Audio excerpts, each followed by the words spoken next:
Students, आज का topic है 1911 ईस्वी की चीनी क्रांति के कारण। वे कौन से कारण थे जिनके कारण 1911 ईस्वी में चीन में क्रांति हुई? तो इनमें पहला कारण है मंचू वंश के शासकों की अयोग्यता। मंचू राजवंश ने 1619 ईस्वी में चीन में अपना शासन स्थापित किया। इन्होंने मिंग वंश के शासकों को नष्ट करके अपनी सत्ता स्थापित की थी। मंचू शासक मंचूरिया के निवासी थे। इस वंश के शासकों ने निरंकुशता से शासन चलाया। ये जनता की भलाई का ध्यान नहीं रखते थे, विलासी जीवन व्यतीत करते थे। इनकी अयोग्यता और भ्रष्टाचार से चीन की स्थिति खराब हो गई। इस वंश के शासकों को विनाशकारी युद्धों तथा विद्रोहों का सामना करना पड़ा। अफीम युद्धों में भी चीन की हार हुई। चीन की जनता इनके शासन से तंग आ चुकी थी। इस वंश के शासकों ने अंतिम वर्षों में शासन प्रबंध को सुधारने के उद्देश्य से कुछ सुधार किए, परंतु ये चीन के लोगों को संतुष्ट नहीं कर सके। चीन के लोग रूढ़िवादी एवं अयोग्य मंचू राजवंश को समाप्त करना चाहते थे। 1911 चीन की क्रांति का अगला कारण है चीन में सुधार आंदोलन। 1894 में चीन की जापान से पराजय के परिणाम स्वरूप कुछ उदार विचार वाले लोग यह अनुभव करने लगे कि चीन में पश्चिमी आधार पर सुधार होने चाहिए। मंचू शासक कुआंगशु के शासनकाल में कांग यू वेई नामक सुधारक ने तुरंत सुधार करने का परामर्श दिया। धीरे धीरे चीन की जनता जागृत होने लगी। सुधार आंदोलन जोर पकड़ने लगा। सुधारकों ने चेतावनी दी कि यदि देश की अखंडता को बनाए रखने तथा शक्तिशाली बनाने के सुधार नहीं किए गए तो देश की अखंडता चूर चूर हो जाएगी और चीन भी भारत और वर्मा की तरह विदेशियों के अधिकार में चला जाएगा। सम्राट ने 1898 ईस्वी में सुधार संबंधी 40 आदेश जारी किए। उसने मुक्त वेतन पाने वाले सभी अधिकारियों को पदों से हटा दिया।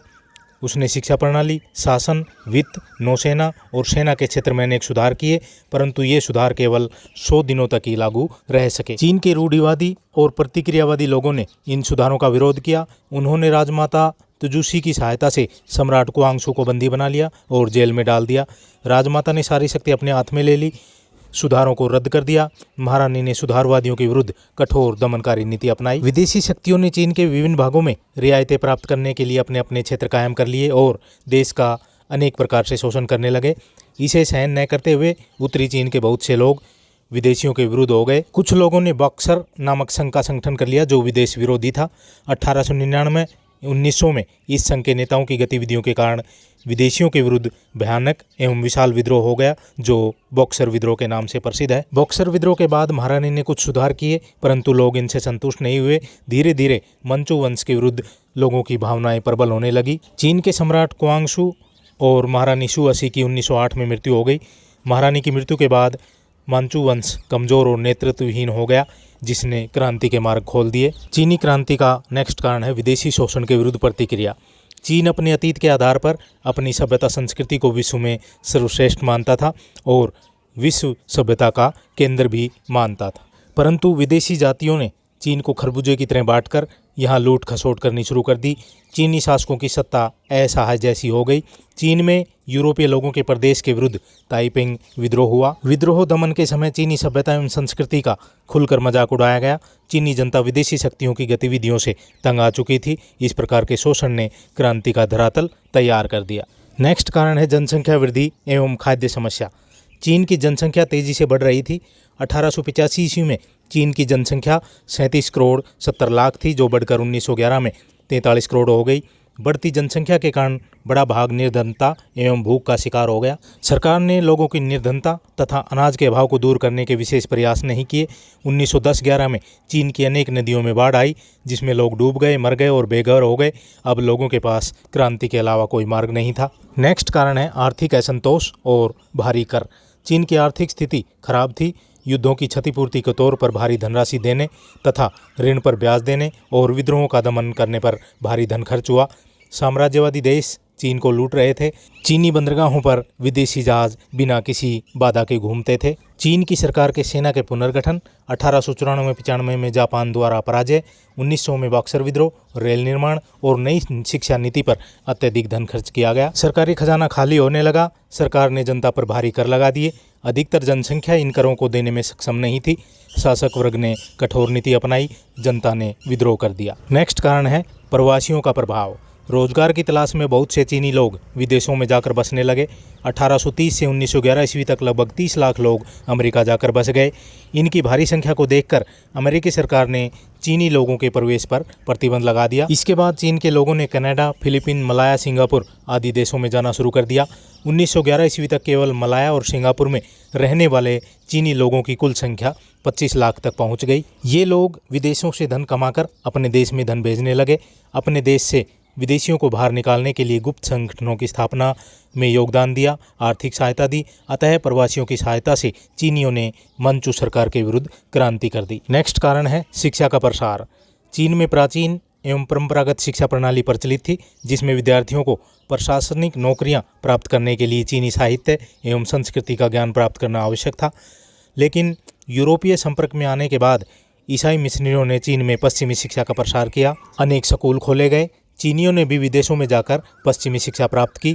1905 ईस्वी में नई शिक्षा प्रणाली लागू की, जिसके अनुसार सरकारी नौकरियों के लिए होने वाली परीक्षा में बैठने के लिए पश्चिमी शिक्षा प्राप्त करना अनिवार्य कर दिया गया। विदेशों में गए चीनी विद्यार्थी क्रांतिकारी नेताओं के संपर्क में आए।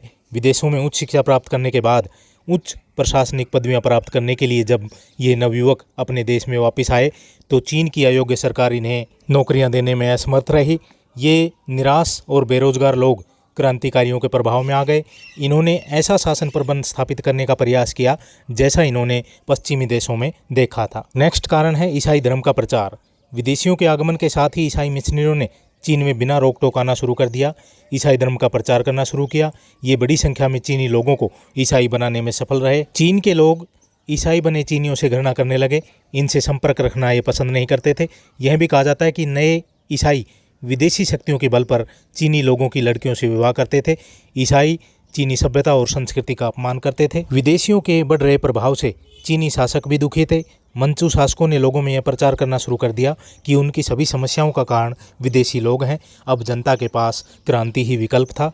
नेक्स्ट कारण है समाचार पत्र व पत्रिकाओं का योगदान। 1911 की चीनी क्रांति लाने में चीन के समाचार पत्रों व पत्रिकाओं ने महत्वपूर्ण योगदान दिया। शुरू में प्रकाशित होने वाले समाचार पत्र अंग्रेजी भाषा में होते थे, जो मुख्य रूप से विदेशियों को चीन के बारे में जानकारी देते थे। कुछ समय बाद चीनी भी समाचार पत्रों का प्रकाशन करने लगे। 1870 ईस्वी में चीनी भाषा में पहला समाचार पत्र प्रकाशित हुआ। चीन जापान युद्ध के बाद अन्य समाचार पत्र छपने लगे। इनके द्वारा नए उदार तथा क्रांतिकारी विचारों का प्रचार किया गया। चीनी लोग घटनाओं से अवगत होने लगे। लोगों में राष्ट्रवाद की भावना का विकास हुआ तथा चीन के लोगों में क्रांति की भावना उत्पन्न हुई। नेक्स्ट कारण है क्रांतिकारी संगठनों का प्रभाव। देशवासियों को अव्यवस्था की खाई से निकालने के लिए विदेशों में रह रहे चीनियों ने कई क्रांतिकारी संगठनों की स्थापना की। ये संगठन अधिकतर जापान में थे, जिनका उद्देश्य संवैधानिक सुधारों के आंदोलन का नेतृत्व करना था तथा देश की सरकार को सुधारों के लिए विवश करना था। 1905 में क्रांतिकारी नेता डॉक्टर सन्यात सेन ने इन सभी संगठनों को एकत्र करके तुंग मेंग हुई नामक संगठन की स्थापना की, जिसने चीन के लोगों को दुर्बल तथा अयोग्य शासकों के विरुद्ध विद्रोह करने के लिए प्रेरित किया। 1911 की चीनी क्रांति का नेक्स्ट कारण है जापान का विकास। जापान चीन का एक पड़ोसी देश है। इतिहास एवं संस्कृति के तौर पर भी दोनों में काफ़ी समानता है, लेकिन 19वीं सदी के अंत में दोनों की स्थिति पूरी तरह से भिन्न थी। जापान आत्मनिर्भर बन रहा था, राजनीतिक, सामाजिक, आर्थिक और सैनिक दृष्टि से उन्नत हो रहा था, जबकि चीन पिछड़ता जा रहा था। 1894-95 में जापान ने चीन को और 1904-05 में जापान ने रूस को हराया। अब यह चर्चा आम हो गई कि जापान की उन्नति में वहाँ की शासन व्यवस्था की मुख्य भूमिका है। ऐसी स्थिति में चीन में भी जापान जैसा प्रशासन बनाने के लिए राजनीतिक परिवर्तन आवश्यक है। क्लाइड ने चीन की इस क्रांति को जापान में निर्मित का नाम दिया है। अब है 1911 की चीनी क्रांति का तात्कालिक कारण। चीन में क्रांति का वातावरण बन चुका था। चीन के लोग असंतुष्ट थे। समाज का प्रत्येक वर्ग शासन व्यवस्था को बदलना चाहता था। इस वातावरण में क्रांति को भड़काने के लिए चिंगारी का काम रेलों के राष्ट्रीयकरण संबंधी झगड़े ने किया। 1909 ईस्वी में जब चीन की सरकार ने रेल निर्माण के कार्य की योजना बनाई तो कुछ प्रांतों के गवर्नरों ने सुझाव दिया कि रेल मार्ग के निर्माण का कार्य प्रांतीय सरकारों को सौंप देना चाहिए। हैंको कैंटन तथा हैंको सिचुआन नामक 2 रेल मार्गों के निर्माण का कार्य प्रांतीय सरकारों को सौंप दिया गया, परंतु केंद्र सरकार को भय था कि ऐसा करने से केंद्र सरकार कमजोर हो जाएगी तथा प्रांत की सरकारें इस योजना को कार्य रूप देने के लिए आवश्यक धन खर्च नहीं कर सकती। केंद्रीय सरकार ने अब रेल विभाग पर केंद्रीय नियंत्रण स्थापित करने की घोषणा कर दी। इस प्रकार रेल मार्गों का राष्ट्रीयकरण कर दिया गया।